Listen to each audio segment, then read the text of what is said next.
Hello, YouTube. It's me, John Avenger, once again. Long time no see. I took a little break because I needed to rest my batteries, and now I'm back on. And welcome back to movies you've never heard of. This is a short 27 movie, live action movie that was at Universal Studios, Florida. It was an attraction there, but it's not a ride. It's more like a show, but it's footage like a film, so it counts.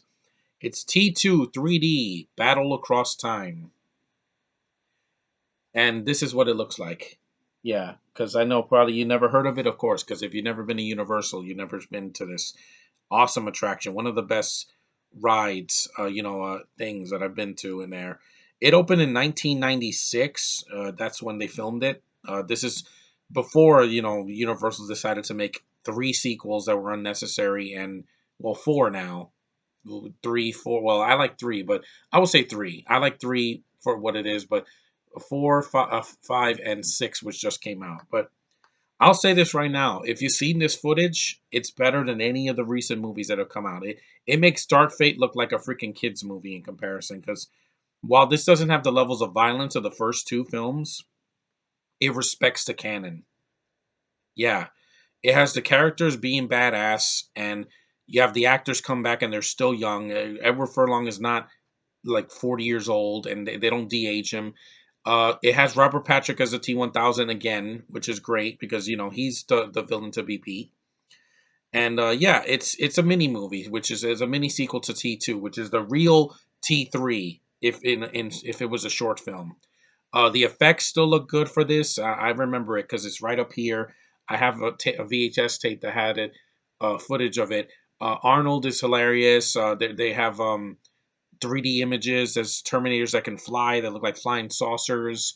There's a giant Terminator spider at the end. There's smoke effects. It looks very clean. The CG looks doesn't look dated at all.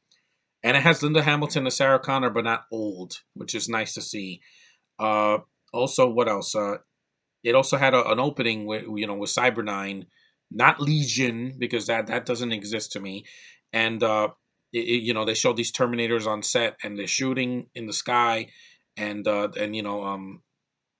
show that the T-1000 survived at the end of T2. I don't know how, but yeah, they kind of retcon that a little bit.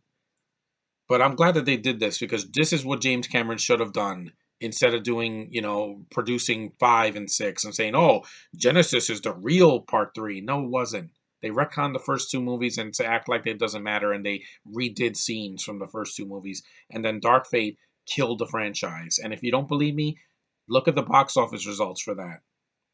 But yeah, this is what I wanted to see instead. And I saw this when I was like 13 when I saw this. Yeah, and yeah, and there's a lot of practical effects here too on screen. It's not just a bunch of CG flying, and it takes place, in the future where they're fighting the machines, and the music is amazing. Is it the same guy who did the score? Uh, Let me see. Yeah, because it has a cast. It says it's 12 minutes, but that's also with the added. That's the footage. The rest of it is a opening.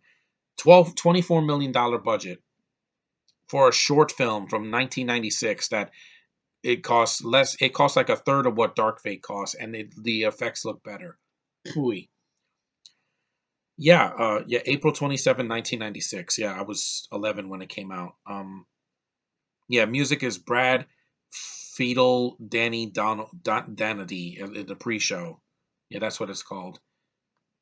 And yeah, this they said this is non-canon with the franchise, but I'd rather see this as the real third movie or continuation of two than redoing it again with Genesis and with freaking Dark Fate. They just failed, guys. One was PG-13, and the other was an R-rated feminist bullshit movie that we didn't need with actors that know can do better than this. But I'm sorry, you do not kill John off in the first 5 minutes. In this short, he doesn't die, which is nice to see. Furlong is back on the motorcycle with Arnold. It's nighttime. You can see everything. There's no black Terminator goo like they do in Dark Fate, and yeah, and it just looks better. When it looks better back in 1996 compared to something from 2019, you know that you did something wrong. And like I said, it's very entertaining. When I saw this with a crowd, they loved it. They were clapping. They have the dun dun dun dun. Where was that in Dark Fate or Genesis? Where is it? I haven't heard that music in years, man. And I know that nostalgia is an enemy now because they have to squeeze nostalgia out of everything. But this was something from back in the past when Arnold was still in his prime and still delivering. Now he's old and he can't do what he did back in 20 or 30 years ago. I'm sorry, guys. Time marches on. And yeah, the 3D experience was not like the 3D that we had in the last 10 years where it's real 3D. Everything is in your face. You feel like you're really there. You feel like things are going through you. It's kind of scary at times because they have tension. There's definitely some tension when the machines are like using the laser sighting to try to kill people, try to kill John. Yeah, it actually feels like you're there. With the last couple of films, I'm like, yeah, I wish they never existed.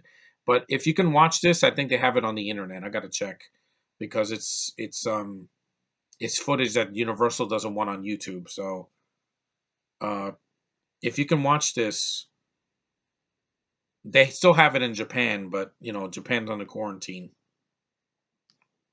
Let me see if it's online. It should be because they have the Back to the Future footage on a Blu-ray set. Let's see here. Yes, they do have it on YouTube, so you can watch it. Uh, uh, YouTube channel CS Smoke 365. They have the footage on YouTube, so you can watch it. So there's no excuse for you not skip Genesis, skip Dark Fate, watch this. This is way better and it's shorter. Just like The Mandalorian. I'm not crazy about it. Like everybody was creaming their pants saying, "Oh, but this is one of the best shows that ever came out." I'm like, it's good. It looks great. The lead character is great, and also the action is well shot, and there's no feminism in it, which is great. But I still need time to get process it because I was hurt so many times in the past, and you guys know that. If you see my channel, you know exactly what I'm talking about. With Terminator, same thing. I haven't enjoyed a movie in the theater since 3. I thought Salvation was decent, but with Arnold not there, you can definitely feel the difference. And I didn't even bother with Genesis and Dark Fate because I'm like, these movies hurt the franchise. I'm tired of movies going back in time and ruining something that was good. A case in point. Yeah, you don't have to go back in time and hurt the franchise and insult the fans. That's not why we go to the theater, guys. You know why people love Sonic? Because it didn't insult the games. You know why people love Bad Boys 3, aka Bad Boys for Life? Because it didn't hurt the first two movies. Yeah, there's some things that happen in it, but that's dark. But it's still funny, and Will Smith and Martin Lawrence have good chemistry.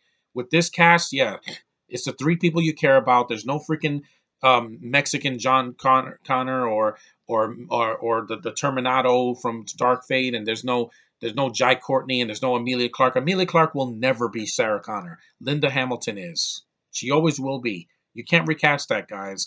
Recasting is not going to work. It doesn't work when you have to do the same thing just with a younger actress that can't do an American accent. Yeah, blow me, Amelia Clark. But anyway, that's just my bias kicking in. CT2 3D Battle Across Time. You can watch it on YouTube. Watch it. It's less than 30 minutes. You're gonna get through it quick, and it's more. It's not a middle finger to the franchise like we got after 3 came out. Just saying. It's not.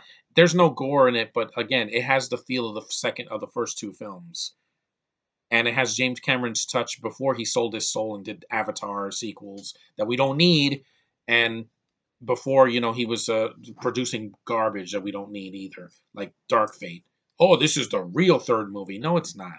It's the same freaking thing, overlong, feminist BS, an R rating that doesn't even feel like an R rating because in the trailer I didn't see anything gory. Like, oh wow, he stabbed somebody with black spiky arms. Whoop de doo. I saw that in T2 with the T1000. It's the same freaking thing. You're not gonna do it better. And just like I said, this is what I really wanted to see, and it counts because it's a film. It's not a commercial. It's not an animated short. It's a actual short film, and you'll enjoy it. Trust me. It's not a. It's the real nostalgia. You want real nostalgia after T2? See this short. It's a way better investment of your time. A couple of minutes of your time that's worth your time. And I know you've never heard of it because again, people forget that there was a short film between 2 and 3, and it's awesome. And I wish I had a copy of it on DVD because that would be nice, or Blu-ray, because or they should re-release the second movie again and put the short film on there as a special feature. That would be nice because it's worth it, man. It's worth it. And like I said, I wanted to get this out because I haven't reviewed something in a while. So CT2 3D, not the 3D version of the second film, the short Battle Across Time. It's the real third movie in a way. But anyway, thanks for watching, guys. Take care, and I'll see you in the next review.